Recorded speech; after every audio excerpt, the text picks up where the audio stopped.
So let me get right to it. A few months ago, I sold my main motorcycle, my 2004 Yamaha R1. I sold my 2006 Yamaha R1 track bike, and there was some space in my garage, so I decided that I wanted something else. Now, I have a few motorcycles, as you can see. There's my 2004 Nicky Hayden RC51 highly modified. Here is the 2008 Ducati Desmo Sedici. This is my ZX10R track bike. And at another location, I have a 2006 Yamaha R1 SP. Now, all these bikes are expensive. They're basically numbered bikes, meaning that they have a number plate because they were special editions. And I needed a daily driver since I sold my 2004 Yamaha R1. So, a few months back, I ended up picking up this thing. So this is going to be my winter project. It is a 1997 TL 1000S. Now this is my first time actually owning a Suzuki, just because I never really liked any of the models that really came out. I know they're great bikes, all kidding around. They're, Suzuki is basically the hooligan bike, especially the K1, K2, K3, all the way to K5 Gixxers, and so on and so forth. But a friend of mine said, hey, why don't you look at something different? Because I was going to get another RC51 project bike, but that actually fell through. That deal fell through. And then an opportunity came up to buy this thing.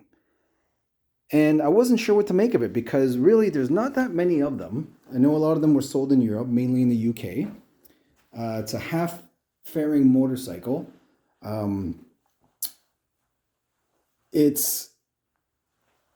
I like the way it looks. As you can see, I've already started getting ready to do some modifications on it.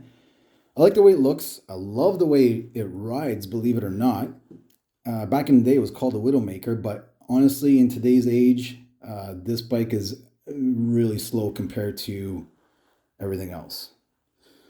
But I love the bike. It's really fun to ride. It's a comfortable bike. And it was OEM all stock.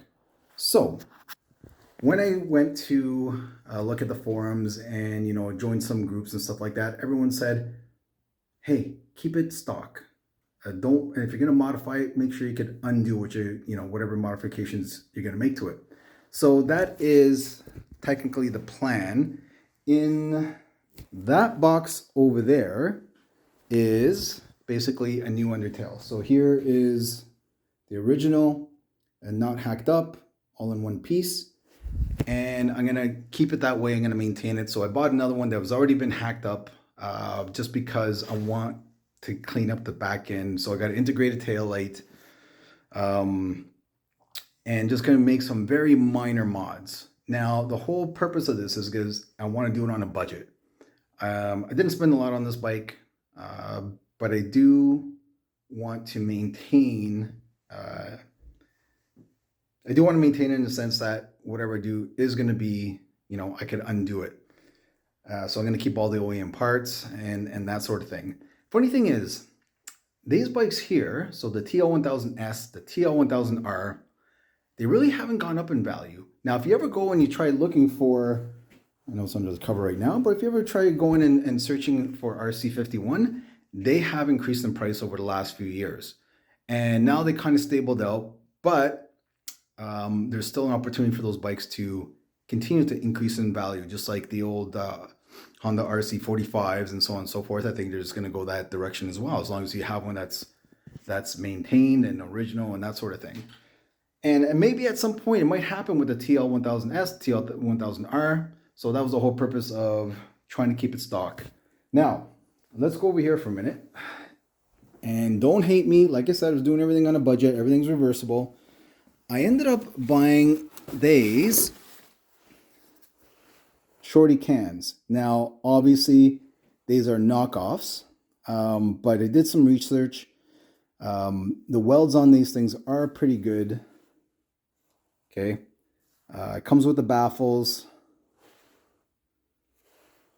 and overall, they look to be good quality. Again, if I don't like the way they sound, if I don't like the way they fit, I'll go ahead and change them. Now it is going to be, this is the part that does, trying to do it on a budget is going to cost me some money, is the only thing that is going to get hacked up, but I know that they're easy enough to come by online because people replace them, is the headers. Now, the idea is that I'm going to be cutting around here, same on the other side, and doing a high pipe mount over here. So try to get an idea. It's going to be hard to try to get an idea what it's going to look like, but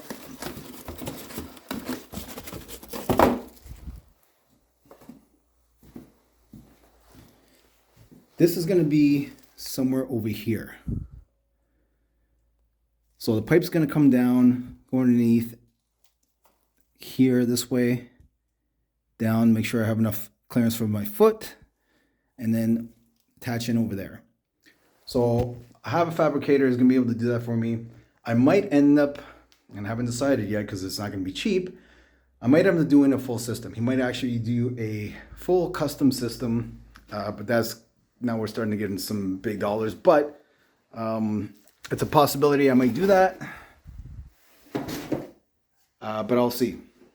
The next thing that I'm going to be doing with this, okay, is going to be changing up the wheels. Now, I did some measurements, and here is my fancy Ducati, $100,000 Ducati. As you can see, these are the carbon fiber wheels.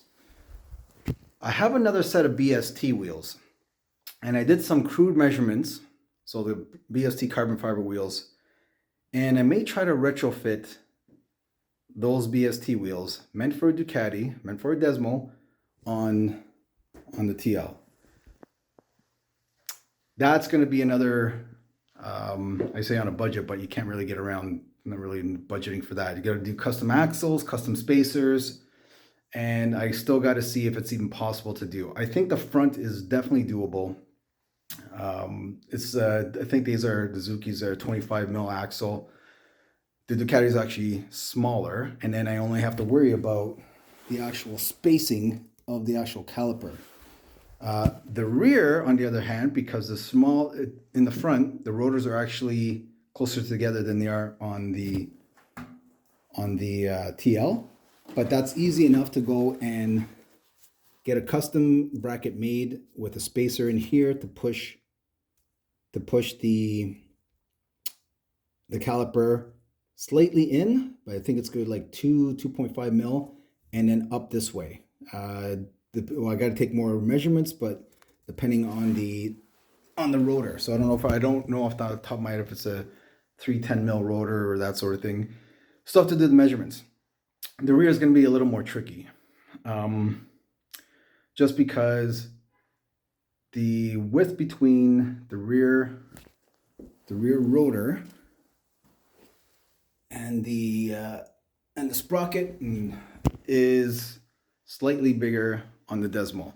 Not by much. I think it's like 5 mil, but you have to be able to. I have to be able to line up the sprocket, the rear sprocket with the front sprocket. Can't be off by any margin.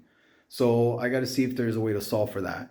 Worst case scenario, what a lot of people do is they actually go and they put the Ducati wheels from a 749 or 999 2006 Ducati. 999, like I said, 749, and I knew those wheels will work. Same thing though, you still have to fabricate axles, but I think it's a little easier because the axle sizes in the front, for example, is a little more straightforward. I think it's both 25 mil. But that being said, that's the plan for this. So I didn't really take any video of me taking this whole thing apart, but I am going to start taking some videos when I start putting everything back together, and then going through the process of doing the custom exhaust, and then doing the process of changing out the wheels to setting up the custom spacers, custom axles to get the BSTs on there, carbon fiber BSTs. And that's going to make a difference in how this thing handles, even though I don't really ride hard on the street. I don't go too crazy on the street. I say that for the track, but I want the bike to look unique, and I want the bike to look good. So that's it for now. Hopefully, if anyone has a TL out there and they want to follow along in the journey, awesome. I know it's a niche bike. Not a lot of people have these bikes. But if you have an opportunity to actually get one, and if it's in good shape, don't hesitate. This is analog technology, fairly easy to maintain. If you have one that's, again, in good shape, fun to ride, and cheap on insurance, and really you could do a lot with these things. So we'll stay tuned. We'll see how things progress. I want to try to get things done sooner rather than later. But again, it all depends on the people are going to be relying on to do the fabrication and whatnot to see if they have the time to start on this project. Thanks again. See you guys soon.